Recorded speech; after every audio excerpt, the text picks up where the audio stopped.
Guys, अपने पास banking sector कई प्रकार के हमें अकाउंट्स की सर्विसेज देता है, जिसमें से हमने कल 4 सीखे थे। जिसमें से पहला हमने सीखा था सेविंग डिपॉजिट अकाउंट, फिर सीखा था करंट डिपॉजिट अकाउंट, फिर सीखा था रेकरिंग डिपॉजिट अकाउंट और आखिरी में सीखा था fixed deposit account.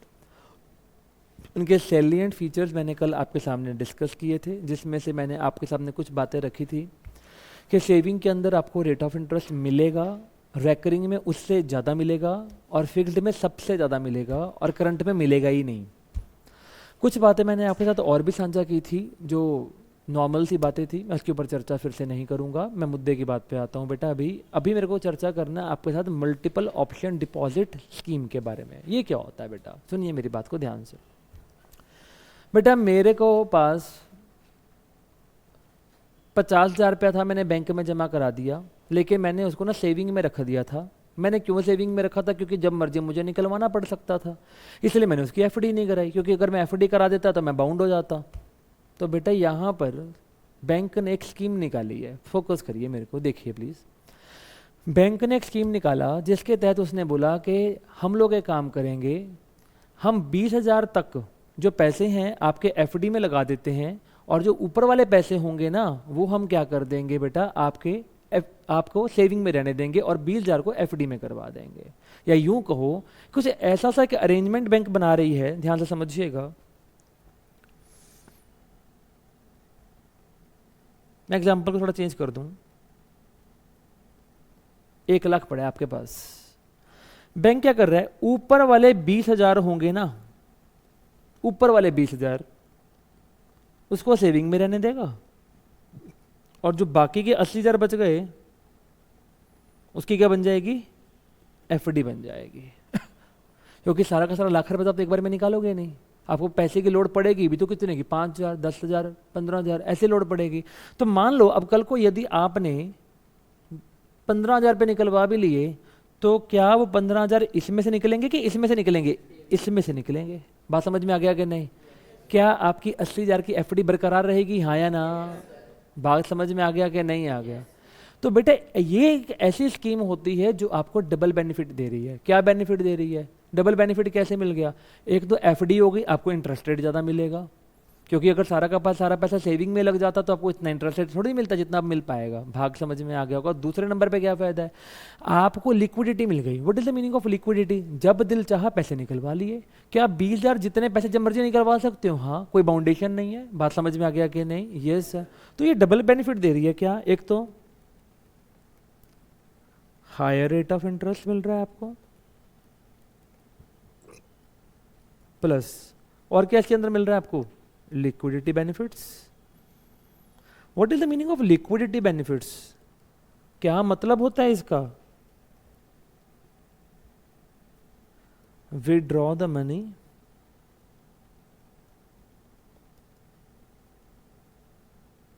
As and when required. बात समझ में आ गया कि नहीं आया गाइस? यस और नो गाइस? यस। भाग क्लियर हो गया कि मैंने बोला क्या है? इस स्कीम का नाम होता है बेटा mode, full form multiple option deposit scheme या फिर अकाउंट। बात समझ में आ गया कि नहीं आ गया? Yes sir. सो आइएगा फटाफट से लिखना चालू करिएगा।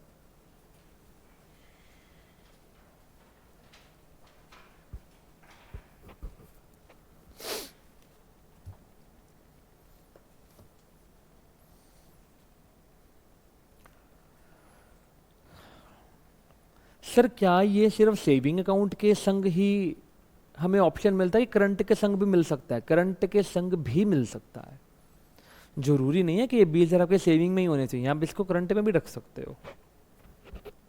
लिखिएगा in this scheme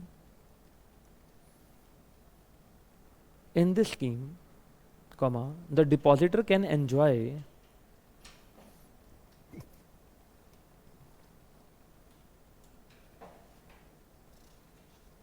the depositor can enjoy the liquidity of the savings the liquidity of the savings.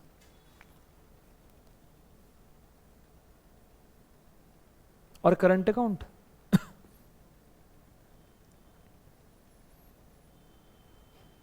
and the rate of FD and rate of interest of FD, rate of interest of FD, fix deposit बोले तो।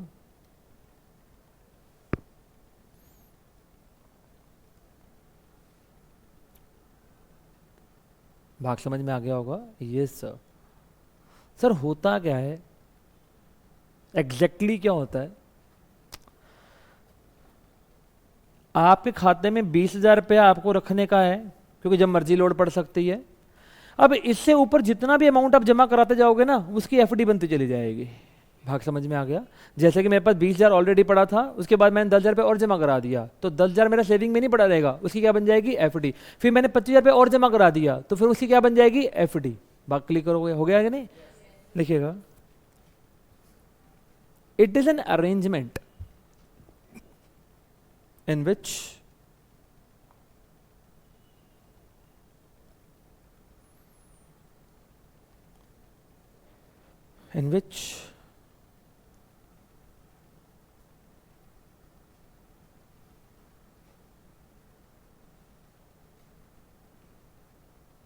amount is transferred to fixed deposit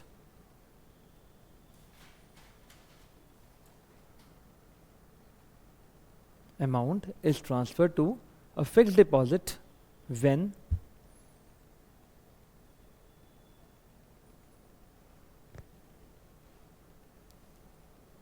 a particular limit is exceeded.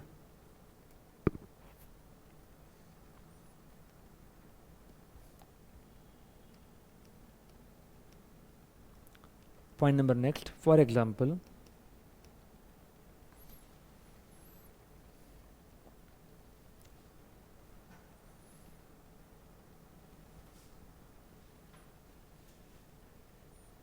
any amount over and above rupees 20,000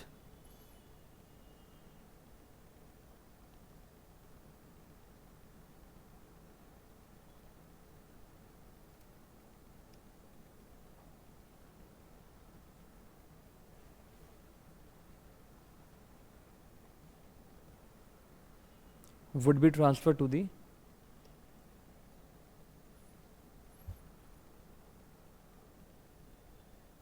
fixed deposit account. Last point,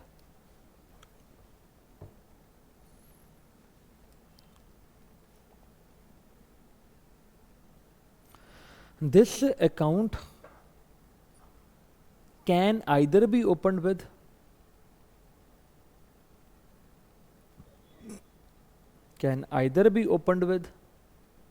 guys what, savings account or current account.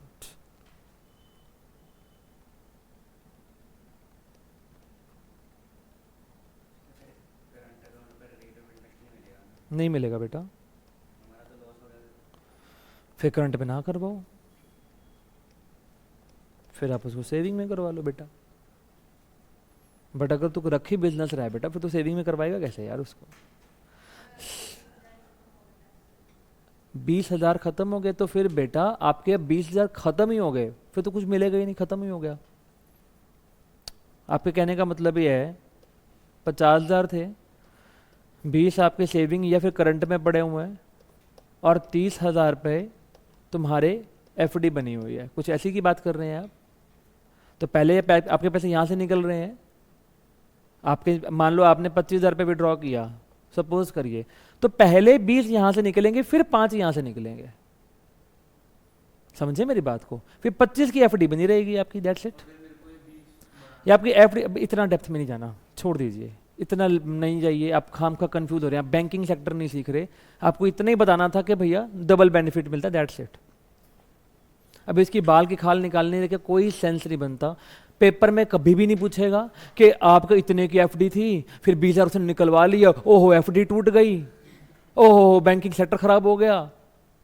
यार नहीं, नहीं, ज़्यादा नहीं जाना, बहुत है, बस जितना बता दिया आपको मैंने। अरे यार ये ले बुक, इसमें एग्जाम्पल तक भी नहीं है, चेक कर सकते हैं आप, इसमें तो कोई एग्जाम्पल भी नहीं दिया रखा इन्होंने।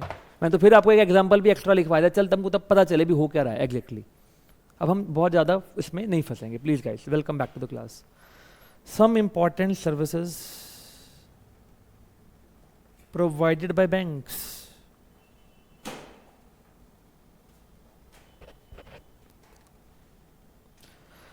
बेटा 5 प्रकार की सर्विसेज हमें बैंक देता है।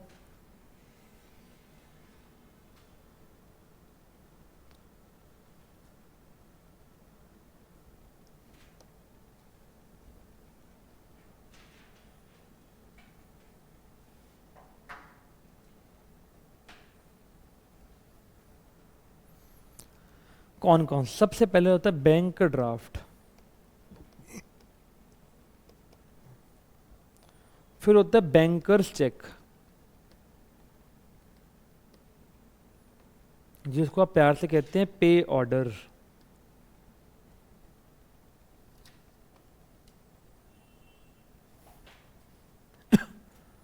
फिर होती है ओवरड्राफ्ट, ये तो आपको पता ही होगा, ओडी, हर दुकानदार की चल रही होती है ओडी। कैश क्रेडिट, फिर आता है लोन। लोन 3 प्रकार के होते हैं, भले लिख लो, समझने का नहीं है इसको, शॉर्ट, मीडियम और लॉन्ग टर्म। बहुत सिंपल कॉन्सेप्ट है, कुछ भी नहीं है इसमें, तो मजाक है। मैं 1 बाय 1 चर्चा पे आऊंगा। सबसे पहले आप हेडिंग लिखेंगे क्या?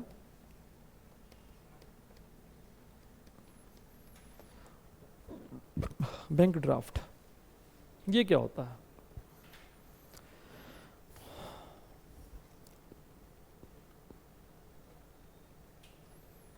किसी ज़माने में मैं अगर अपने ज़माने की बात करूं, आज की बात नहीं हो रही, 2010-11 की बात कर रहा हूं, 16-17 साल बीत गए। हमारे एक इंस्टीट्यूट है, institute of chartered accountants of India, Delhi में, इंद्रप्रस्थ मार्ग। वैसे आपको पता होगा दिल्ली को इंद्रप्रस्थ ही कहा जाता था पहले, महाभारत में भी इसका जिक्र आता है, इंद्रप्रस्थ। एनीहो, मुद्दे की बात पे आते हैं। चंदन तनेजा जी को फीस जमा करवानी थी सीए पेपर के लिए। क्या चंदन तनेजा जी कैश लेके इनके पास चले जाएं? The answer is big no, ऐसे नहीं होता काम। यहां पे काम कैसे होता था? चेक दे दे? नहीं, चेक से भी काम नहीं होता था, हमें जाना पड़ता था एसबीआई के पास। अरे ये किसी भी बैंक के पास, वहां जाकर हमें एक बैंक ड्राफ्ट बनवाना होता था। कितने का बैंक ड्राफ्ट बनवाना है? मान लो 10,000 रुपए का। हम एसबीआई के पास गए, हमने कहा हमें बैंक ड्राफ्ट बना करके दे दीजिए। तो और किसकी फेवर में बना के देना है? क्योंकि पेमेंट किसको करनी है? आईसीआई को करनी है, तो उसकी फेवर में मुझे एक बैंक ड्राफ्ट बनवा के दे दो। अब एसबीआई वाला हमें ड्राफ्ट बनवा के दे देगा, कोई हर्ज नहीं है। वो पहले क्या मांगेगा? हमसे पहले पैसे मांगेगा कि हम पहले पैसे दे, फिर हम ड्राफ्ट बना देते हैं। बात समझ में आ रहा है कि नहीं आ रहा भैया? Yes sir. तो चंदन तनेजा जी इनको कितने पैसे देंगे? कॉमन सेंस, 10,000 के उससे ज़्यादा, उससे ज़्यादा देंगे थोड़े से पैसे। क्यों? बैंक सर्विसेज के चार्जेस ले लेगा अपने। यस, तो कितने चार्जेस ले रहा है बैंक? मान लेते हैं 70 रुपये ले रहा है। कितने ले रहा है? 70 रुपये। तो बैंक ने मेरे से पैसे लिए कितने हैं? 10,000 70 रुपये, और मुझे कितने का ड्राफ्ट बनवा के दे दिया? 10,000 का। बात समझ में आ गया कि नहीं आ गया? अरे यस और नो? और वो चेक किसकी फेवर में बन रहा है? सॉरी, ड्राफ्ट किसकी फेवर में बन रहा है? वो आईसीएआई की फेवर में बन रहा है। बात समझ में आ गया होगा? यस। तो मैंने अब ड्राफ्ट बनवा लिया और ड्राफ्ट मेरे पास आ गया, और ड्राफ्ट मैंने कहाँ भिजवा दिया? आईसीएआई के पास भिजवा दिया। भाग समझ में आ गया कि नहीं आ गया? अरे बोलो ना जी। अब आईसीएआई वाला क्या करेगा? वो ड्राफ्ट उसके पास आ गया, वो अपने बैंक में शो करके पैसे निकलवा के अपने पास रख लेगा। That's it. ये सारी कहानी हो रही है। तो बेटा जो डॉक्यूमेंट मैंने आपके सामने रखा उसको क्या बोलते हैं? Bank draft. इस डॉक्यूमेंट का नाम क्या होता है? Bank draft. भाग क्लिक हुआ कि नहीं हुआ यार? Yes sir. इसमें और चेक में एक अंतर है, बताओ क्या अंतर है? मैं बताऊं, कभी भी बैंक ड्राफ्ट डिसऑनर नहीं हो सकता, क्योंकि पहले ही बैंक ने पैसे ले लिए थे। अच्छा, बैंक चेक जो होता है, जो चेक होता है, वो आपका डिसऑनर क्या हो गया? ऊपर को दिख रहे हो? My God, oh my God, तू निकल यार, तू मेरे पीछे क्यों पड़ी हुई है यार? मेरे को तो बहुत डर लगता है वैसे छिपकलियों से, भूतनी कहीं की, पता नहीं कहाँ से आ गई है। Excuse me guys. हिली नहीं? नहीं नहीं, आ गए है वो तो। मेरा खौफ किसी को भी नहीं है यार।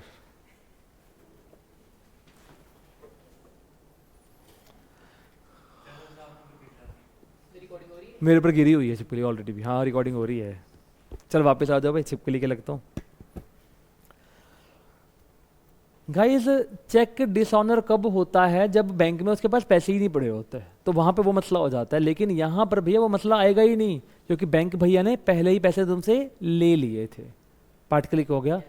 चलो, मैंने मोर देन सफिशिएंट बता दिया। अब मैं सिंप्लीफाई करके इसको सिंप्लीफाई करके लिखवा दूं। इसमें दो बातें हो सकती हैं, एक और भी मैं क्लैरिफाई कर दूं। सर, क्या हमें कैश देना ही जरूरी होता है बैंक को? नहीं, ऐसा नहीं होता। अगर आपका बैंक में अकाउंट ऑलरेडी है सपोज करिए, तो बैंक वाला आपके अकाउंट से पहले ही पैसे डिडक्ट कर लेगा। अब बात क्लिक हो गया? बस अब आगे लिखो, और कोई प्रश्न की कोई गुंजाइश नहीं है। अब लिखो फटाफट से, लिखो।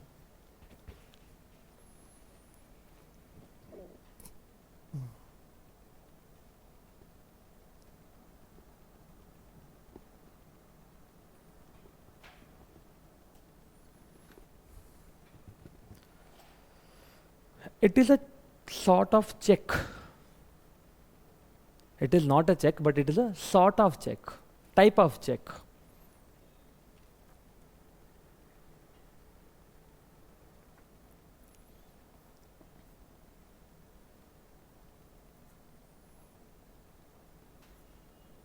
Which is made by the one bank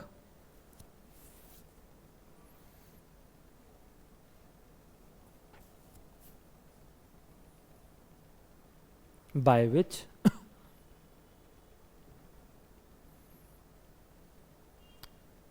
it authorizes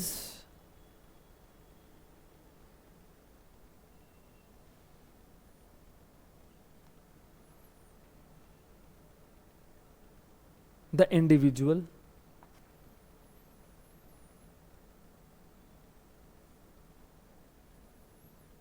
to by which it authorizes the individual oblique party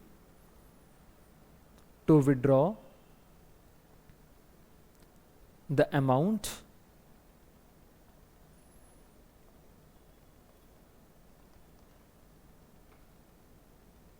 as specified in the draft from its bank.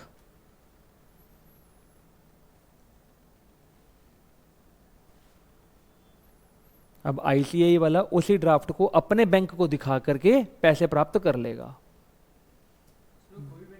Yes, जहां पे उसका अकाउंट होगा।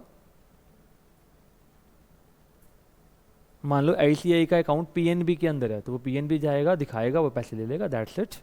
Point number B,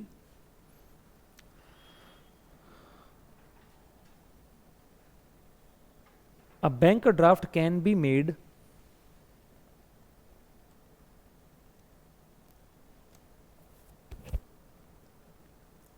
a bank draft can be made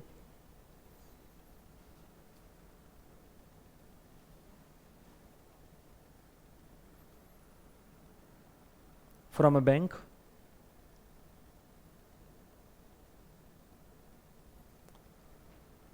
after depositing the required amount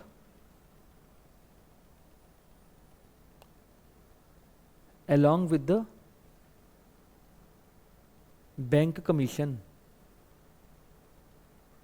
along with the bank commission.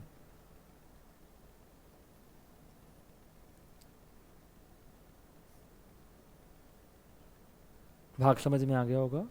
Last point सबसे simple, अभी बताया, फिर से बताइए। क्या इट कैन बी डिसऑनर्ड? देखो, bank draft cannot be dishonoured और bounced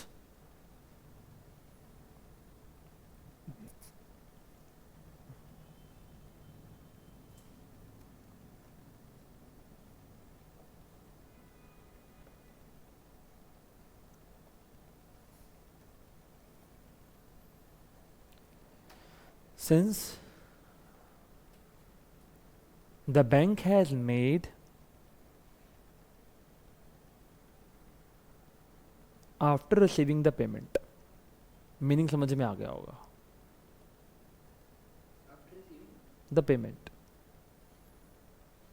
SBI वाले ने पहले अपना उल्लू सीधा कर लिया, पहले पैसे तुमसे ले लिए हैं, तो बाउंस होने का तो कोई चांस ही नहीं है। समझ में आ गया होगा? Yes sir. हाँ जी गाइस, नेक्स्ट लिखना ओवरड्राफ्ट।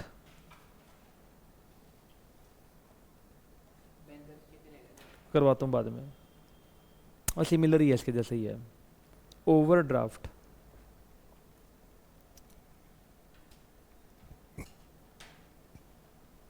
बेटा इसमें होता क्या है? ओवरड्राफ्ट में सुन लो पहले क्या होगा बेटा। आप सबसे पहले याद रखना कि ओवरड्राफ्ट की जो आपको फैसिलिटी मिलती है वो सिर्फ करंट के साथ ही मिलती है।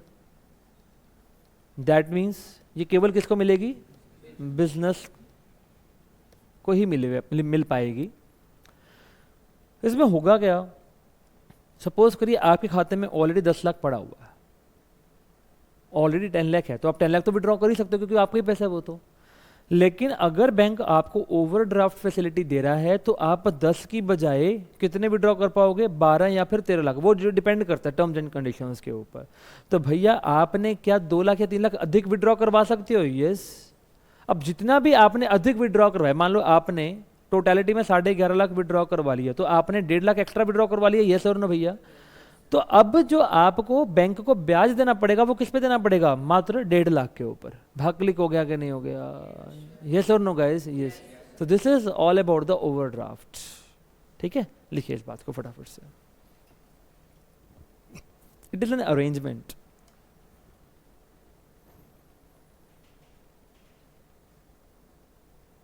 in which customer is allowed to withdraw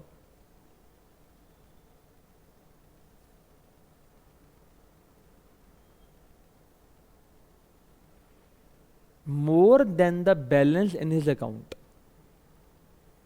जितना उसके पास है उससे ज्यादा विड्रॉ करवा सकते हो।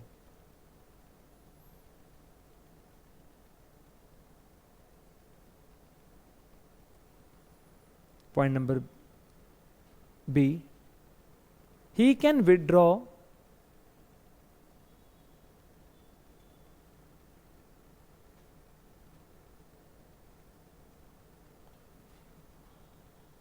up to a specific limit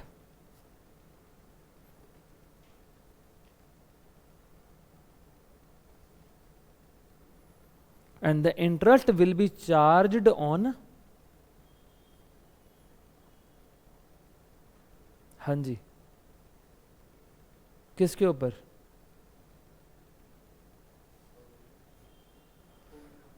over drawn amount. भाग समझ में आ गया होगा?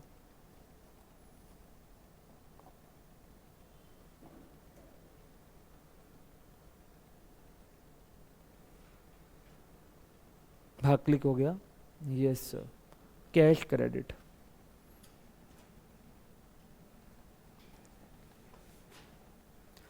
बेटा जनरली जो सीसी लिमिट होती है ना कैश क्रेडिट, बेसिकली ये स्टॉक के अगेंस्ट मिलती है। अगर आपको पता हो तो जो दुकान में माल रखा होता है आपने, उसके अगेंस्ट आपको ये लिमिट मिल जाती है। तो कितनी मिलेगी? जितना ज़्यादा स्टॉक होगा उतनी ज़्यादा आपको लिमिट मिल जाएगी। बात खत्म, बस लिखिएगा please. In this arrangement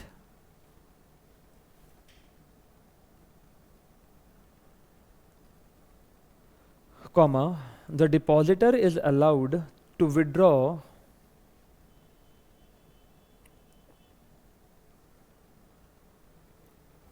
the depositor is allowed to withdraw up to a certain limit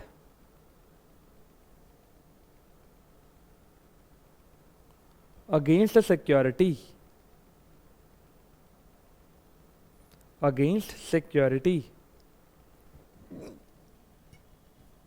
भाग समझ में आ गया होगा? Yes sir. Next, short, medium और लॉन्ग टर्म लोन।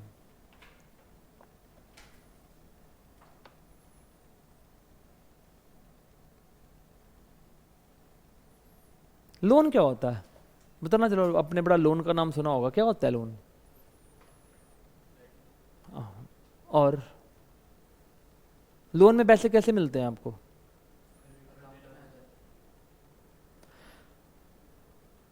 टूट टूट के आते हैं, इकट्ठे आ जाते हैं? इकट्ठे आ जाते हैं। आपने 10 लाख का लोन लिया तो 10 के 10 लाख आपको मिल जाएंगे। और ये वाले पैसे आप इकट्ठे जमा कराते हो कि तोड़ तोड़े कराते हो?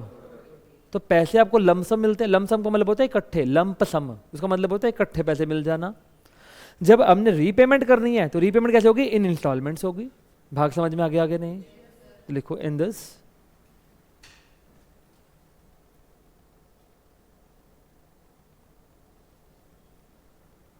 Amount is received by the borrower in lump sum. ये होते हैं स्पेलिंग लंप सम के।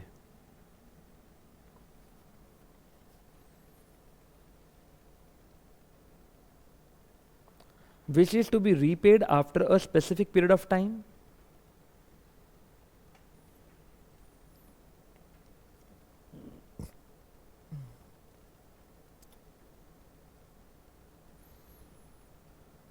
And in installments. बात समझ में आ गया?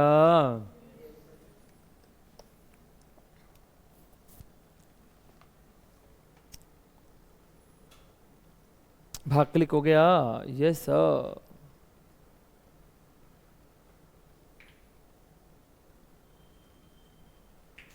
वाइंड अप द, ओ एक और लास्ट रह गया। लिखो जी बैंकर चेक।